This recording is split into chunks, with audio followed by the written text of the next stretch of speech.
محمد وعلى آله وصحبه أجمعين اللهم علمنا ما ينفعنا وانفعنا بما علمنا. بعد يروي الإمام مسلم في صحيحه بسند صحيح عن أبي هريرة رضي الله تعالى عنه وأرضاه. Today's hadith is the second brief talk about the different stages of reform that I started or I talked about a couple of weeks ago. And a couple of weeks ago, we talked about personal reform, and we said that if you this is the first step of the road, and nothing beyond that will be achieved, or you won't be able to achieve anything beyond that without actually reaching a certain threshold of reform before affecting your environment outside. And we also mentioned that personal reform is the easiest. It's not easy, but is the easiest. But also it's the weakest and the first to be. It's easiest because there's some degree of selfishness in it, because you're serving yourself, you're developing yourself. There's no sacrifice in it. We haven't started, serving others yet. But also it's the first to be lost, and it's the weakest. It's not enough that you're reformed by yourself. You're a good man, you're salih and muslih. It's just not good. It's not good enough. You have to be able to try at least to have some impact in your environment around you. And the first layer, or the first circle of environment is your family. And this is the hadith talks about the family reform, the second layer, the second step. The hadith goes like this. The Prophet قال صلى الله عليه وسلم يعني عن أبي هريرة رضي الله تعالى عنه وأرضاه قال رسول الله صلى الله عليه وسلم. This is what he said. He said, دينار أنفقته في سبيل الله. A dinar, which is, as you know, a currency, but it doesn't mean a dinar, any currency, something that you spend in the path of Allah subhanahu wa ta'ala. وَدِينَارٌ أَنفَقْتَهُ فِي رَقَبَةٍ. The same amount you spend in setting someone free back in the days when when slavery was a thing. A dinar that you spend to free someone from the bondage of slavery. وَدِينَارٌ أَنفَقْتَهُ عَلَىٰ أَهْلِكَ.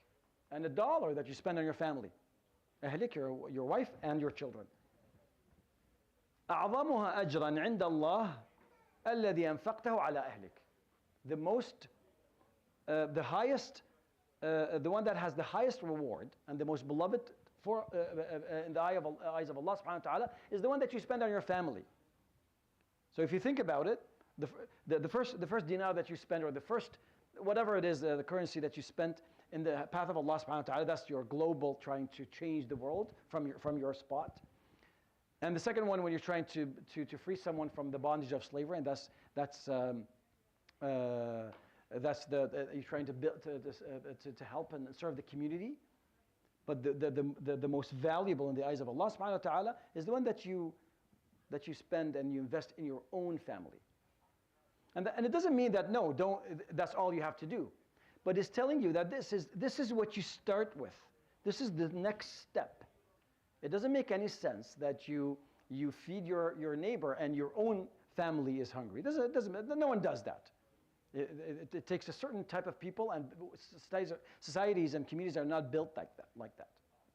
See, in Islam and in any religion, every faith, we believe that the smallest building block, the building element of the community is the family, not the individual.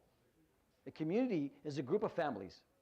It's a gathering of families, small family. You have to have family is a smallest building unit. Not the individual. A group of individuals is not a community. It's something else. It's an army. It's not a community. You have to have. Now we're exposed to these ideas, postmodernism ideas, where you don't have to have a family. You're by yourself. You can be part of the community. Yes, you can, but you won't be as impactful as you would be when you're working in a family.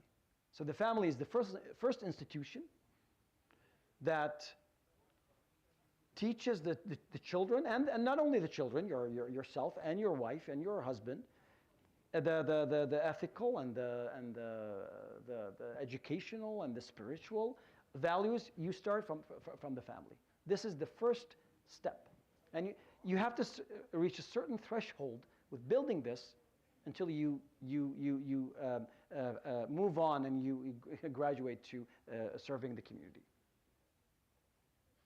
Now, I'm not going to sit here and tell you how to parent your children. This is not the goal of this talk. But I'm trying to underline the value of building a family. A family. The problem here is that, see, if you come from a Muslim country, any Muslim country, you have a bigger family. You don't realize it. You do have a bigger family. If you're not very religious, then somehow your children they learn how to pray and they go to the mosque. Somehow they've been influenced by the kids on the street, and your uncle is also part of the family, and your aunt, and there's someone in the family who will, and sometimes the children will teach the father or the mother how to certain values in religion. Here we don't have that. We don't have that luxury. So the value of the family is actually much more significant. You know that line that you have around you and your family? That has to be very defined, very defined. I cannot, the more I see the more I talk to people, the more I see this. It's just the family. The individuals will not have a lot of impact, it's the family. So I hope this was a benefit. Inshallah, next time we'll talk about something else that the community, after we have, perfected this, we'll move to the community, inshallah. جزاكم الله خير. يروي الإمام مسلم في صحيحه بسند صحيح عن أبي هريرة رضي الله تعالى عنه وأرضاه قال: قال رسول الله صلى الله عليه وسلم: دينار أنفقته في سبيل الله، ودينار أنفقته في رقبة، ودينار